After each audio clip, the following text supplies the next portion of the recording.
jarak mereka makin dekat, tiba-tiba aja si sosok ini ditamparnya aku sekali pak gitu. Nah tamparan itu langsung bikin si Zidane bangun dari mimpinya. Apa nih? Kok aku ditampar? Apa tuh ya? Tadi itu siapa ya? Hai, wassalamualaikum warahmatullahi wabarakatuh. Terima kasih sudah klik video ini. Di malam Kamis ini aku datang kembali dengan membawakan kisah horor Wawa part 303. Kisah yang akan aku ceritakan ini Wak dialami sama salah satu Wawa kita yang berprofesi sebagai seorang atlet. Dimana waktu dia bertanding, dia tuh nggak cuma melawan sesama atlet, tapi juga harus menghadapi sesuatu yang datang dari dunia lain, Wak. Dan yang paling aneh di sini nih, gangguan mistis yang dialami sama Wak ini bukan suara ketukan, bukan hawa dingin, apalagi juga bisikan-bisikan macam di film-film horor itu. Gangguannya itu, Wak, justru muncul dari hal yang paling tidak kita sangka-sangka, yaitu berat badan. Berat badan? Kan nggak salah denger, Wak. Memang gangguannya dari berat badan. Ini memang lain daripada yang lain. Sumpah mind blowing kali kisah KW kali ini. Nah, penasaran gimana kita selengkapnya? Jadi tanpa berlama-lama kita langsung masuk aja ke apanya, Wak. Check it out.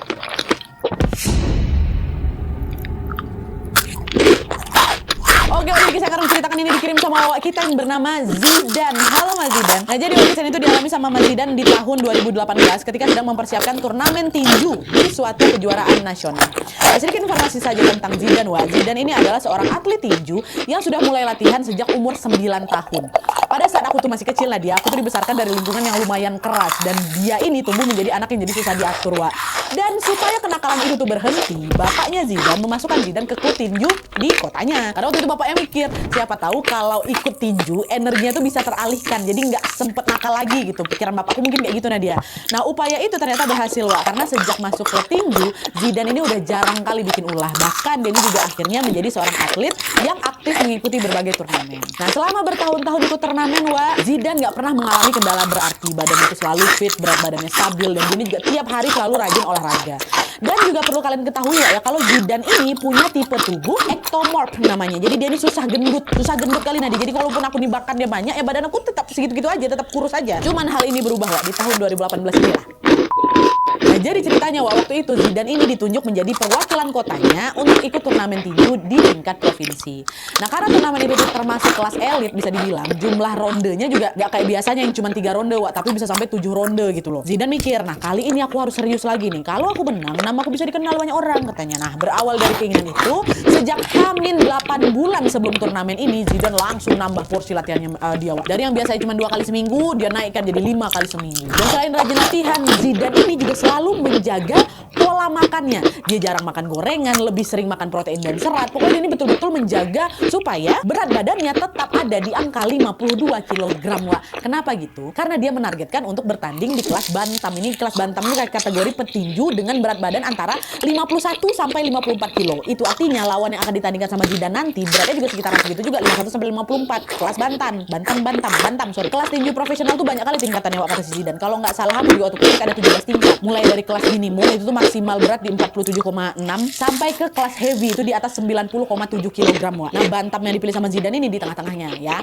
Nah, singkatnya kebiasaan hidup saat ini pun berjalan dengan lancar tanpa ada kesulitan apapun, Wak. Tapi ketika memasuki Hamin 1 bulan sebelum turnamen, tiba-tiba ada kejadian aneh, kejadian mistis yang menimpa Zidane dan berdampak pada tubuhnya Zidane. Nah, jadi hari itu, Wak, sepulang latihan, Zidane ini lagi duduk-duduk santai bareng kawan seklubnya yang namanya Nico. Dan ngobrol-ngobrol, terus obrolan itu mengalir aja, Wak, sampai si Nico ini tiba-tiba nanya, Zidane, sebulan lagi kok ikut turnamen kan? Kelas bantam kok kan? Iya, kelas bantam. Kenapa emangnya? Nggak tahu ya, dan aku kok kelihatannya kok makin berisi lah. Kayak aku nggak masuk nih di kelas bantam, kayak gitu. Hah? Enggak kok, aku masih rutin latihan, makanan aku juga dijaga. Perasaanku aja tuh. Iya kah? Kayaknya nggak bantam deh. Besar. Cuman ya udah di situ Niko ngangguk aja, Wak. Tapi tatapannya tuh tetap macam nggak enak gitu ke aku, Nat. Macam nggak yakin. Nah, selesai ngobrol, mereka bubar lah dan pulanglah itu ke rumah masing-masing. Tapi gara-gara kepikiran omongan si Niko tadi, Zidane memutuskan untuk menimbang berat badannya, Wak, di tempat latihan itu. Nah, begitu dia nimbang, dia lihat angkanya, langsung terkejut aku di situ dia. Berat badan aku betulan naik drastis. Terakhir berapa? 52 kilo kan? Jadi 80 kilo. 80 kilo. Astagfirullahaladzim. Kok jadi segini berat aku? Gak mungkin lah, ini timbangannya error nih pasti. Udah lah, aku coba ya pakai timbangan rumah, kata gitu. Nah, kata si Zidane pula. Zidane setengah panik tuh. Nah, akhirnya Zidane langsung ngambil tasnya, buru-buru balik ke rumah. Nyampe di rumah, Zidane bersih-bersih bentar tuh, dan langsung dia nyobain timbangan yang ada di kamar dia. Waktu dia timbang di situ, terus wah, normal wah, 52 kilo, bukan 80 kilo yang macam di sana. Nah, kan betul memang rusak itu timbangan tempat latihan tuh. Niko pasti salah tengok tuh, bikin awak panik aja katanya. Betulan 52 kilo nah. Nah, karena nggak ada yang perlu dikhawatirkan, si Zidane baliklah itu ke kasur, dia narik selimut mau tidur nih, Wak. Dan pas udah si Zidane ini berhasil tidur, Zidane mimpi, ya. Di mimpi itu dia didatangin sama seseorang yang memakai jubah hitam gitu, Wak. Tapi wajahnya nggak kelihatan. Nah, di mimpi itu juga si Zidane bukannya takut, dia malah nanya, "Siapa kau? Apa maumu?" katanya gitu. Nah, dengan pertanyaan Zidane, si orang ini nggak jawab, Wak. Tapi dia terus bergerak maju mendekat ke arah si Zidane. Dan setelah jarak mereka makin dekat, tiba-tiba aja si sosok ini ditamparnya aku sekali nade pak gitu. Nah, tamparan itu langsung bikin si Zidane bangun dari mimpinya. Apa nih? Kok aku ditampar? Apa tuh ya? Tadi itu siapa ya? Gak pernah ya aku mimpi kayak gini. Nah, karena lumayan takut Zidane di situ, Wak. Zidane cuma bisa doa sebisanya dan gak lama setelah itu dia balik bisa tidur lagi. Oke. Nah, setelah mengalami mimpi aneh itu, di sini, Wak, setelah mimpi itu ya, entah kenapa Zidane tuh selalu ngerasa rutinitasnya jadi berat kali dia jalani. Macam ada yang nempel di badan aku tuh loh. Nah, ada satu masa tuh kok badan aku ini macam berat kali ya gitu. Tapi tiap kali rasa berat itu datang, Zidane nggak mikir yang aneh-aneh, Wak. Dia mikir, oh mungkin aku memang lagi kecapean kali. Karena kan juga makin kesini makin lumayan berat latihan aku kan. Tapi semakin hari, Nat, katanya semakin hari aku makin ngerasa kok macam ada nggak beres sama badan aku ya. Sampailah pada Hamin 4 hari menjelang turnamen, Zidane ikut press conference, Wak. Ikut press conference sekaligus juga mengisi sesi timbang berat badan sama atlet lain. Awalnya semua berjalan lancar-lancar aja. Semua timbang 1, 2, 3 timbang gitu kan. Tapi waktu gilirannya Zidane ini naik ke timbangan. Berat badannya berapa? 84,3 kilo. 84,3. Kok jadi naik? Naik pula dari kemarin katanya 82 kilo kan? Naik 84,3. Gak percaya di situ Zidane turun lagi dari timbangan. Coba nimbang lagi. Dan yang kedua hasilnya tetap sama, 84,3 kilo. Ya Allah, itulah segini beratku. Gak mungkin juga error nih timbangannya. Tadi kan dipakai banyak orang juga. Dan dicatat sama panitia sana 84,3. Zidane langsung temui coachnya kan, dia cerita, coach, kok berat jadi 84 kilo ya? Terus aku nimbang masih 50 kilo loh coach. Apa naiknya kok aku gak sadar sama sekali? Nah, denger itu gantian coachnya yang kaget. Apa maksud gue nih? Badanku tuh memang udah kelihatan melar dari 2 bulan yang lalu. Coba kira kamu memang sengaja naikin berat badan supaya kamu bisa turun di kelas yang lebih berat.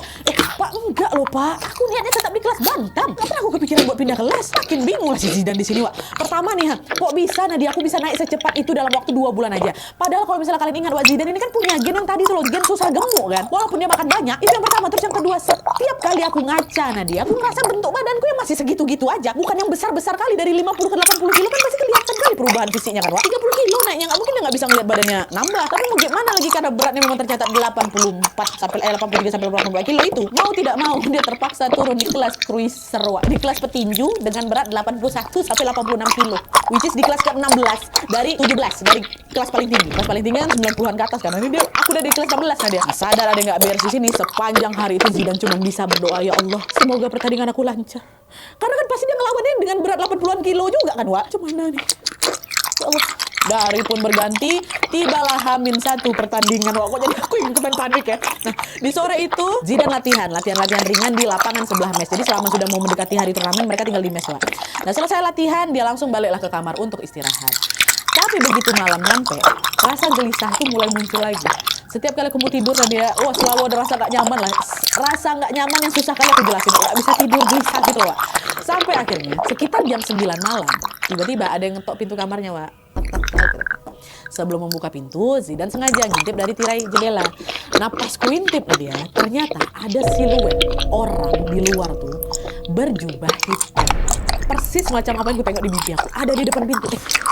Tuh nggak ini, macam familiar nih, macam mana di mimpi aku. Saat tengok aku mungkin dah. Penasaran Zidane kan, Zidane buka pintu nih. Waktu dibuka kosong, hilang. Nggak ada orang jubah hitam tuh dia. Mana dia? Orang iseng nih pasti nih. Dia tutup lagi pintu, mau ke kasur, mau tidur. Nah, pas balik itu, Wak, Zidane ngelihat entah datangnya dari mana tuh Nadia. Ada kertas di kasur aku yang bertuliskan, temui aku di lapangan sebelah mes malam ini. Ya, ada tulisan itu. Nah, waktu nengok itu nggak curiga. Wah, ini fix pasti ada orang yang iseng nih sama aku. Mau coba nantangin aku nih. Ayo, mungkin takut gitu kan. Betul ya, pergilah ke Zidane ke lapangan kan pada saat itu juga. Nah, waktu nyampe di sana, suasana hening. nggak ada orang itu. Nggak ada orang sama sekali, Nat. Karena nggak ada orang, Zidan mau balik kamar. Udahlah, nggak jelas. Nantang aja aku berani. Aku datangi, ada balik. Mau balik badan, mau balik ke kamar lagi. Waktu aku balik badan, wah, tiba-tiba dihadapkan siapa yang nggak muncul. Laki-laki yang tadi dia tengok depan jendela itu ada di situ. Memang betulan itu aku tengok. Nah dia pakai jubah hitam. Terus aku belum sempat nanya dia kenapa dia di jalan depan aku. Dia ngomong gini, nek wani ojo wedi, nek wedi ojo wani.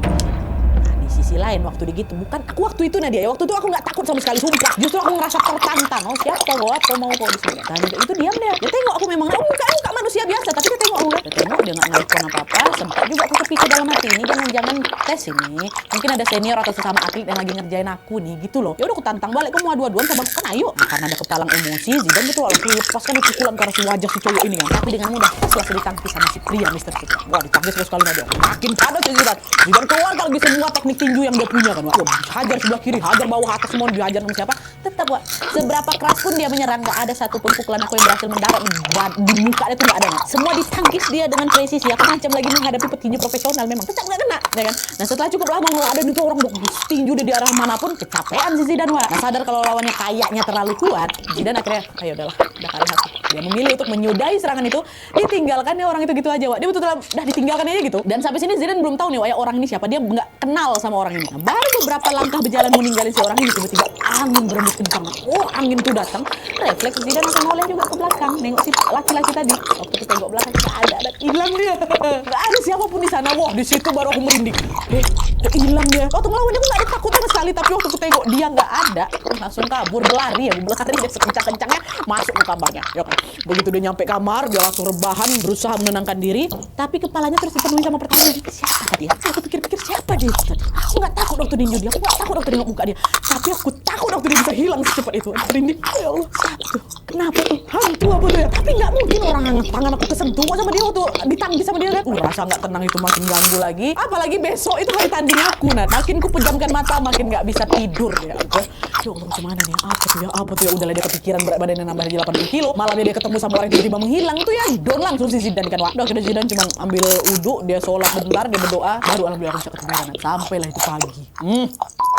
Besok paginya Zidan bangun, dia sholat subuh dan dia menyempatkan diri untuk jogging wah, karena pertandingan itu baru dimulai jam 9 pagi. Nah pas lagi jogging itu, temannya Zidan sesama atlet namanya Denny tiba-tiba ngomong kayak gini, weh semalam semua orang lagi ngomongin kau loh katanya. Hah? Ngomongin aku? Ngapa? Bikin salah ke aku katanya?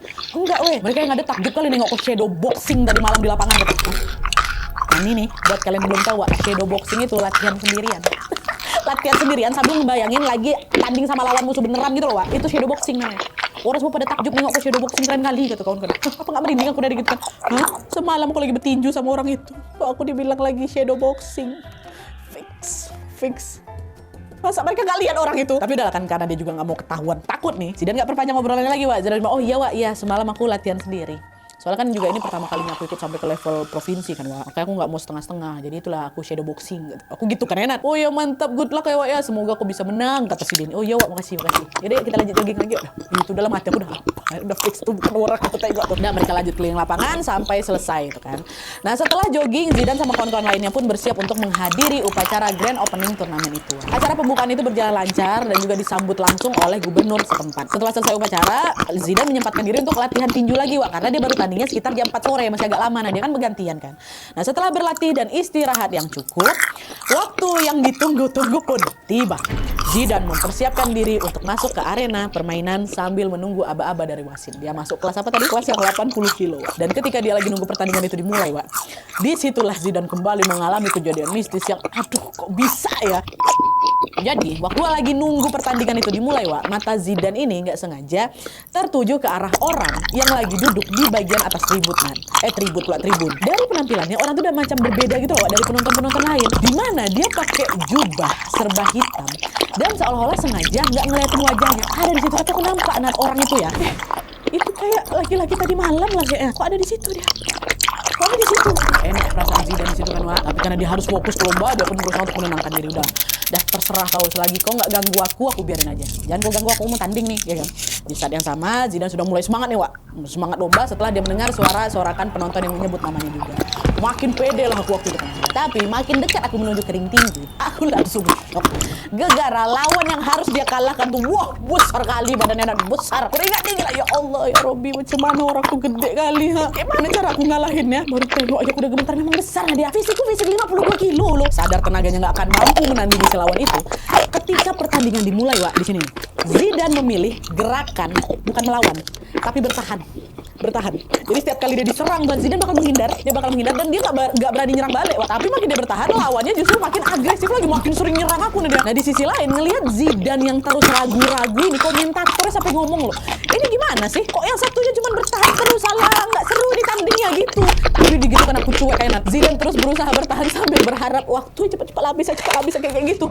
Dan alhamdulillahnya nggak lama kemudian peluit tanda istirahat ronde pertama dibunyikan. Udah selesai. Bentar aku istirahat dulu. Tapi Wak, ketenangan itu cuma bertahan bentar aja. Karena di ronde kedua, fokusnya Zidane langsung hancur total ketika dia ngalami kejadian aneh lagi. Jadi waktu di ronde kedua ini, Wak, Zidane ngerasa hawa di sekitar aku tuh Nadia berubah mencekam. Teriakan penonton yang tadinya rame tadi tuh udah betulan nggak terdengar sama sekali, nggak ada sama sekali. Kenapa nih ya? Apalagi pengen telingaku bagaimana? Coba di situ Zidane tetap tetap dengan pakai gaya bertahannya itu, dia tetap nggak mau nyerang sama sekali. Dia terus dengan pukulan demi pukulan sampai akhirnya peluit tanda break ronde kedua dibunyikan. Waktu break ronde kedua ini, Zidane sesekali nengok ke arah tribun. Dan di sana masih ramai Wak, penontonnya lagi duduk di tempat masing-masing tuh. Cuman lagi-lagi itu dia nggak dengar sama sekali, suasananya tuh seramai itu tuh nggak dengar. Jadi suara di sana macam di-mute-kan tuh loh. Apa nih ya? Pengang. Di saat yang sama, mata Zidane nggak sengaja tertuju ke arah penonton yang pakai jubah hitam tadi yang terakhir kali dia tengok. Nah di sini Zidane notice ada yang aneh. Orang berjubah hitam itu tiba-tiba berubah posisi. Dari yang awalnya kan tadi mana? Di tribun paling atas kan? Sekarang pindah dia ke bagian tengah. Udah pindah dia. Jadi di atas. Bantai gue lah. Nah, nggak lama tanda ronde berikutnya mau dimulai terdengar. Nah, lanjut lagi nih gua. Di ronde-ronde selanjutnya, Wak, keanehan itu terus berulang. Setiap kali istirahat, sosok itu makin mendekat ke arah si Zidane duduk ya. Itu makin dekat. Meskipun merasa was-was, Zidane memaksakan diri supaya tetap fokus bertanding ya. Bantai kau mundur dari mana, yang penting aku tetap bertahan dari si lawan ini. Sampai akhirnya di istirahat ronde ke-6, Wak, orang berjubah itu tiba-tiba hilang.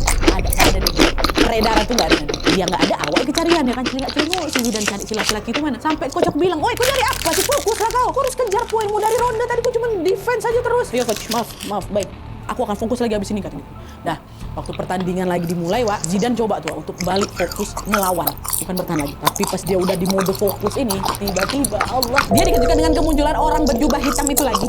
Tapi udah di dekat ring, Nat. Udah di dekat ring. Dan anehnya di situ dia keluarin liak-liuk tubuh yang aneh di atas kursi istirahat. Gitu-gitu dia, astagfirullahaladzim, macam menari-nari dia, Wak. Di saat pandangannya si Zidane teralihkan ke orang itu, Zidane ini tiba-tiba mendapatkan satu pukulan keras dari lawannya di pipi kiri dia. Langsung mental bukan di ring, ke lantai ring, di luar ring maksud aku. Kalian bayangin, Wak, 52 kilo dihantam sama 80 kilo, atau nggak tepar itu langsung dihantam, nggak keluar. Aku lagi tepar itu asal menghitung dari 1 sampai 10 supaya Zidane bangun. Itu aku masih sadar, memang aku tuh pental aja. Sayangnya Zidane tuh nggak kuat bangun, KO dia. Kalah dia di sini berarti kan. Nggak lama setelah dia dinyatakan kalah, waktu itu udah ada petugas medis, Wak, yang ngecek detak jantungnya nih. Nah di sini Nat, waktu lagi dicek detak jantung, aku udah kalah nih, oke aku udah kalah gitu kan. Waktu dia dicek, Zidane ngelihat si sosok jubah hitam itu ada di sana, di belakang dokter persis, gitu. Cuman bedanya di sini, Wak, sosok itu akhirnya menampakkan wajahnya secara jelas. Badannya tinggi memang, tinggi kekar, matanya merah, giginya bertaring, dan di kepalanya ada sebuah mahkota. Di situ aku pikir itu malaikat Israfil lah dia, malaikat pencabut nyawa.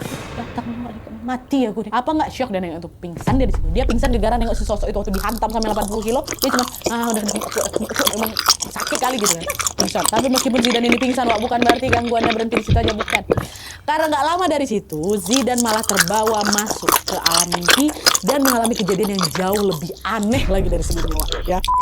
Nah jadi pas dia lagi pingsan ini, Zidane kan mimpi, dia ketemu lagi, Wak, sama si sosok baju hitam ini. Sosok ini berjalan mendekat ke arah Zidane, terus ngomong hal yang sama. "Nek wani ojo wedi, nek wedi ojo wani." Ketika ngomong itu, dia berhenti pas di depan si Zidane, Wak. Di situ dia diam. Dia diam bentar, terus dia ngomong lagi, "Nah, udah nggak usah takut.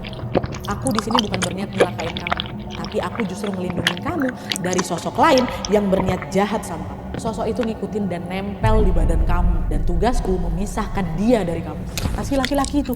Nah denger itu, di dalam mimpi Zidane cuma, Masa iya sih aku ketempelan? Belum sempat Zidane jawab apa-apa, makhluk itu tiba-tiba macam pegang dahi aku dia.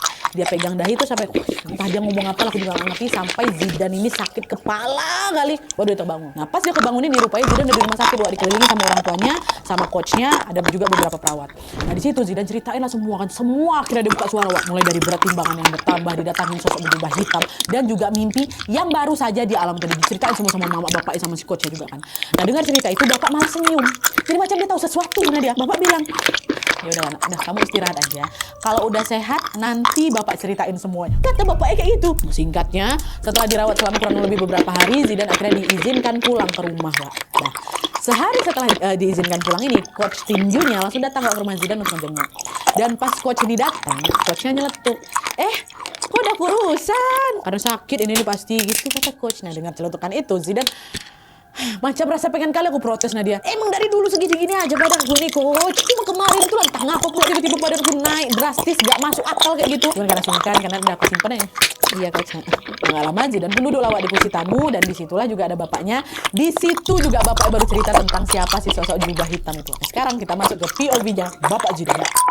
Nah jadi Wak, menurut ceritanya bapak, dulu ketika Zidane ini baru lahir, ibunya Zidane tuh pernah kesulitan untuk memotong ari-arinya Zidane gitu loh, Wak. Mau pakai gunting, pisau, sebenarnya macam nggak mempan gitu, nggak mau terputus. Jadi waktu itu ada tetua kampung yang namanya Mbah Sampu. Mbah Sampu ini ngasih macam air minum, terus sebuah keris ke ibu. Dia bilang, alasan ari-ari anak kamu ini nggak bisa dipotong, karena dia belum mau pisah sama raga mamanya. Minum air ini, terus potong ari-ari itu pakai keris yang udah bawa ini, kata si Mbah kan. Oh baik Mbah, makasih ya Mbah ya, saya coba dulu katanya. Nah pas ibu sama bapak melakukan perintah itu, Wak, ibu minum air, dia potong ari-ari pakai keris. Kalau bisa potong ari-ari itu pakai keris ini. Dan dipotong nggak lama, bapak kubur ari-ari yang di halaman belakang. Terus bapak juga mau kembaliin itu keris ke si Mbah Sampu. Waktu nyampe di rumah dan mau dibalikin, Wak, Mbah Sampu bilang kayak ini, kamu nggak perlu balikin kerisnya, simpan aja baik-baik si keris itu, karena suatu hari pasti berguna untuk jagain anak kamu. Bapak bilang gitu, Wak. Dan sejak saat itulah keris itu udah disimpan sama bapak. Nah dari cerita itu, bapak beranggapan kalau mungkin sosok berjubah hitam tadi itu adalah makhluk yang menghuni si keris pemberian si Mbah Sampu ini, Wak. Dimana dia ini juga ditugaskan untuk menjaga si Zidane sampai dia dewasa. Jadi menurut bapak, si sosok itu tuh sebenarnya punya niat baik, Wak. Dia datang untuk melindungi Zidane dari entitas lain yang nempel di tubuhnya si Zidane. Nah entitas lain inilah yang selama ini bikin berat badannya si Zidane naik drastis tanpa sebab. Dan tugas si sosok jubah hitam ini adalah memisahkan si Zidane dari si sosok itu. Jadi bisa dibilang sosok itu mungkin kayak bergelayut, entah mungkin dia masuk, entah mungkin dia memeluk si Zidane terus sampai berat badan Zidane nambah 3 kilo kayak gitu. Ngerepotin ya entitas ini ya. Tapi alhamdulillahnya di sini setelah aku tahu ceritanya, nah dia kata Zidane ya, Zidane udah gak pernah lagi lihat sosok itu. Dan hidupnya berjalan biasa aja. Zidane kembali lagi berlatih keras sampai akhirnya dia berhasil menyabet medali perunggu di turnamen Pekan Olahraga Nasional kemarin yang waktu diadakan di Papua tuh. Dan sampai hari ini Zidane masih aktif menjadi petinju yang berjuang untuk mengharumkan nama Indonesia. Kita doakan yang terbaik untuk Zidane, semoga karirnya semakin bagus dan namanya bisa dikenal di dunia. Amin ya rabbal alamin. Mantap Mas Zidane. Oke Wak, jadi itu tadi kisah Zidane tiba-tiba mengalami perubahan berat badan secara drastis dan secara goib. Pengalaman yang sulit dipercaya, Wak, ya kalau cuma pakai logika. Tapi siapa sangka di balik semua kejadian itu ternyata ada sosok tak kasat mata yang mungkin selama ini selalu menjaga dia dari jauh.